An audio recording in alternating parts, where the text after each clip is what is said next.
ବାପା ଗୋଟେ ବାପା ମନରେ କେତେ ଯେ ଦୁଃଖ ଥାଏ ସେଇ ବାପା ହିଁ ବୁଝିଥାଏ। ମୋ ଘରେ ମୁଁ ଆଉ ମୋ ପୁଅ ତ ବଡ଼ ହେଇଗଲାଣି। ଭାବୁଛି ହାତକୁ ଦୁଇ ହାତ ହୋଇଗଲେ ମୁଁ ଟିକେ ଶାନ୍ତିରେ ନିଶ୍ୱାସ ନିଅନ୍ତି। ହେଲେ ତାର ଗୋଟାଏ ଜିଦ୍, ଏ ଘରେ ବାହାଘର ହେଇପାରିବନି।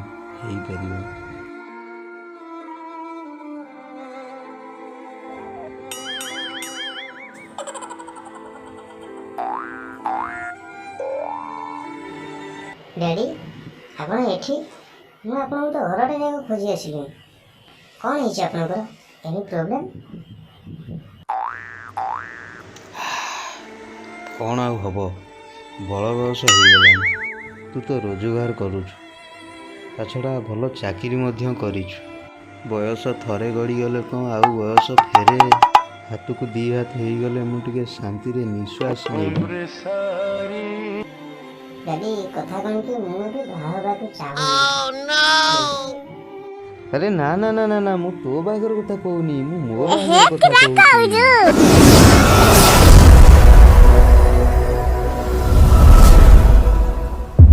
ଡ୍ୟାଡି, ଆପଣ ଏଇ ବୟସରେ? ଓହୋ, ତୁ ଜମା ହନିମୁନ୍ କଥା ଚିନ୍ତା କରନା। ତୁ 2 ଦିନ ପାଇଁ ମାମୁଁ ଘରକୁ ପଳା, ମୁଁ ଏଇ ଦାଣ୍ଡ କବାଟ ବନ୍ଦ କରି ଏଇଠି ହନିମୁନ୍ କାମ ସରେଇଦେବି। ଡ୍ୟାଡି, ମୁଁ ଏ ବାହାଘରରେ ଜମା ରାଜି ନାହିଁ। ଛି ଥୁ, ତୋତେ ଟିକେ ଲାଜ ଲାଗୁନି? ଆରେ ତୋତେ ଟିକେ ବି ଲାଜ ଲାଗୁନି? ଘରେ ତୋର ବଢ଼ିଲା ବାପ, ଏବେ ଚିନ୍ତା କରିଛୁ ପଇସା ପତ୍ର କେଉଁଠୁ ଆସିବ, ବାପ ବାହା ହବ। କମ୍ ସେ କମ୍ ମୋ କଥା ଚିନ୍ତା କର କି ନ କର, ସେ ଭୁଆ ଶୁଣି ଜେଜଟା କଥା ତ ଟିକେ ଚିନ୍ତା କର। ଆରେ ଆଜିକାଲି ବାପ ବାହାଘର କଲେ ମିନିମମ୍ 5 ଲକ୍ଷ ଟଙ୍କା ଖର୍ଚ୍ଚ। ଗୋଟେ କଥାକୁ ପଡ଼ିଛି, ତୁ ତ ଗୋଟେ ଘରର ପୁଅଟେ, ମୁଁ ତ ଗୋଟେ ଘରର ବାପାଟେ। ବାପ ପୁଅ ଭିତରେ କଥା ପଡ଼ିଛି। ଆମ ବାପ ପୁଅ ଭିତରେ ଗୋଟେ ଡିସ୍କସନ୍ ଚାଲିଛି। ବାପ କ'ଣ ତୋର ସବୁଦିନ ବାଡ଼ୁଅ ବସିବ? ଆରେ ତୋର ଚିନ୍ତା କରୁଛୁ ପଇସା ପତ୍ର କେଉଁଠୁ ଆଇଲେ ବାପ ଟିକେ ତୋର ଶାନ୍ତିରେ ବାହା ହବ? ସେ ଜେନା ପୁଅ ହରି ନିଜେ ବାଡ଼ୁଅ ରହିଗଲା, କହିଲା ଘରେ ମୋର ବଢ଼ିଲା ବାପ। ଆରସନ 2 ବଖରା ଘର କଲା, ବାପକୁ ବାହା କଲା, ଏବେ ଲାଗିଛି ଜେଜୁକୁ ବାହା କରିବ। ଅବଶ୍ୟ ଜେଜର ଟିକେ ହାର୍ନିଆ ବାହାରି ପଡ଼ିଛି, ସେଥିଲାଗି ସେ ଟିକେ 2 ଗୋଡ଼କୁ ଜାକିକି ଠିଆ ହେଉଛି। ତା ବାହାଘର ହେଇପାରିବ, ହେଲେ ଆମର ବାହାଘର ହେଇପାରିବନି। ମୁଁ ଶଳା ଏଇଠି ଗୋଟେ ପାଣ୍ଡୁସ୍ଥାନ ହେଇକିରି ବସିଛି ନା। କହିବୁ ଡାଡ଼ି, କହିଲେ କଥା ଖରାପ। ତୋରି ସାଙ୍ଗରେ ସେଇ ପୁନା ପାତ୍ର ଦେଖିଲୁ, ବାପା ବାହାଘର କଲା, ଜେଜ ବାହାଘର କଲା, ଅଜା ବାହାଘର କଲା, ବର୍ଷ ସାରା ତା ଘରେ ସାହାନାଇ ବାଜୁଛି, ବନ୍ଦ ହେବାର ନାଁ ଗନ୍ଧ ନାହିଁ। ତା ଘରେ ଖୁସି ରହିବନି, ଆଉ କ'ଣ ଆମ ଘରେ ଖୁସି ରହିବ? ସେ ଦେବେନ୍ଦ୍ର ମିଶ୍ର ବାହାଘର ହେବା ପାଇଁ ମନା କରିଥିଲେ, ଏବେ ତା 3 ପୁଅ ସୁରାଟରୁ ଆସିଲେ, ବାହାଘର ପାଇଁ ରାଜି କରାଇଲେ।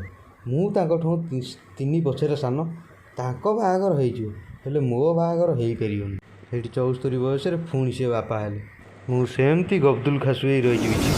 ଛି ସବୁ ମୋ କପାଳ। କହିଲେ କଥା ଖରାପ। କାହିଁ କହିବି? ଆରେ ମୁଁ ତୋତେ କିଛି ଭୁଲ କହୁଛି? କହ, ମୁଁ ତୋତେ କିଛି ଭୁଲ କହୁଛି? ତୋ ଭଳିଆ ପୁଅକୁ ବୁଝେଇବା ଅପେକ୍ଷା ଲୁଙ୍ଗି ଭିତରେ ଜନ୍ଦା ପୁରେଇ ଛଲଛଲ କରିବାଟା ହିଁ ଠିକ୍।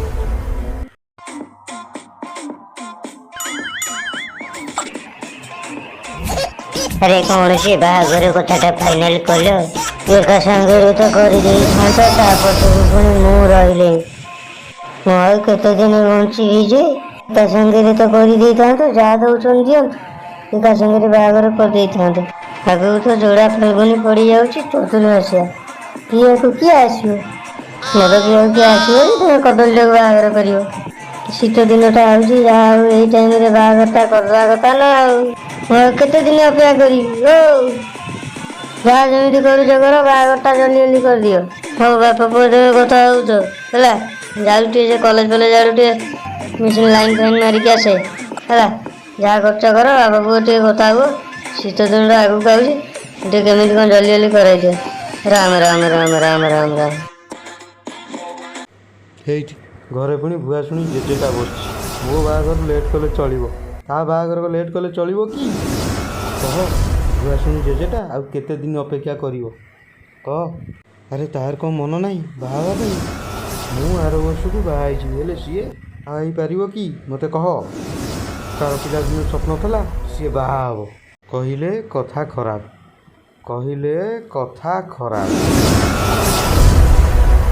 ଆରେ ମୁଁ ତୋତେ କିଛି ଭୁଲ କଥା କହୁଛି ତାହେଲେ ତୁ 5 ଜଣ ଭଦ୍ର ଲୋକଙ୍କୁ ଡାକ, ସେ ଅଲ୍ଲ ଗୋସାଇଁ, ସେ ଦେବୀ ବେହେରା, ସେ ଇଏ ମହାନ୍ତି, ତାଙ୍କୁ ଡାକିକିରି ବସା, କଥାଟା ଫାଇନାଲ୍ କରିଦିଅ। ଯଦି ବାପାର ଭୁଲ ଥବ ତାହେଲେ ବାପା ତୋ ଆଗରେ କାନ ଧରି ଡାଡି ପିଲାବେଳୁ ଭାରି ଆଗ୍ରହ ମୋର, ବାହାଘର ପ୍ରତି ଗୋଟେ ଦୁର୍ବଳତା ରହିଯାଇଛି। ଭାରି ଆଗ୍ରହ ମୋର ବିବାହର ପ୍ରତି। ଆରେ ତୁ କ'ଣ ଚାହୁଁନୁ ଆରେ ବାପାଟା ଧୁଆ ହେଇ ଗୋଆ ବ୍ୟାଙ୍କକ୍ ଯାଇ ଟିକେ ହନିମୁନ୍ କରୁ, ରୋମାନ୍ସ କରୁ। ଆରେ ତୁ କ'ଣ ଚାହୁଁନୁ ତୋ ବାପା ଏଇ ହୁତୁହୁତିଆ ବୟସରେ ଟିକେ କୁତୁକୁତିଆ ହଉ। ତୁ କ'ଣ ଚାହୁଁନୁ ତୋ ବାପା ଏ ଘରକୁ ଗୋଟେ ନୂଆ ମମି ଆଣୁ, ଯେଉଁ ମମି କି ତୋ ଅପେକ୍ଷା ମୋର ବହୁତ ଯତ୍ନ ନେଉ। ଆରେ ତୁ କ'ଣ ଚାହୁଁନୁ ତୋ ଡାଡ଼ି ଟିକେ ଥାଇଲାଣ୍ଡ ଯାଉ। ବହୁତ କଷ୍ଟ ହେଉଛି ରେ ଧନ, ବହୁତ କଷ୍ଟ ହେଉଛି।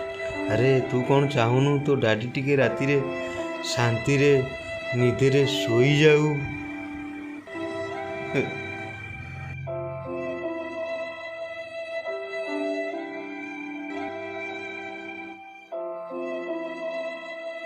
କଥା କ'ଣ କି ଡାଡି, ସତ କଥାଟା ହେଉଛି ମୁଁ ଆପଣଙ୍କ ବାହାଘର ଅଲରେଡି ଫାଇନାଲ କରିଦେଇଛି।